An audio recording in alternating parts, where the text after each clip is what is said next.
আমার দেশের কত ধনী আল্লাহ পাওয়ার জন্য মাহে রমজান আসলে মক্কায় দৌড়ায়, মদিনায় যায়, কয় মক্কায় নামাজ পড়বো, মদিনায় নামাজ পড়বো।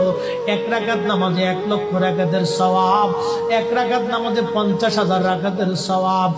উমরা করে মক্কায় কাটায় সময়, মদিনায় কাটায়। মক্কায় কোরআন খতম দিতে চায়, মদিনায় কোরআন খতম দিতে চায়। সওয়াব মাহে রমজানে অগণিত সওয়াবের আশায় ব্যক্তিগুলি আল্লাহর ঘরে হাজিরা দেয়।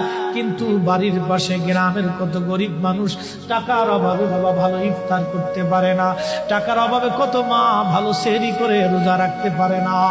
এই ধনীরা এই গরিব মানুষের ঘরে খাবার না দিয়ে আল্লাহরে পাওয়ার জন্য মক্কা মদিনায় দৌড়ায়। আল্লাহ ডাক দেখো, বান্দা একবার মরে দেখ, কায়দা মতো জুতা দিয়ে পিটামো, আমার বান্দারা না খেয়ে ইফতার করবে, আর তুই আল্লাহ পাওয়ার জন্য মক্কায় আইছো, এমন আল্লাহ আমি ধরা দেব না।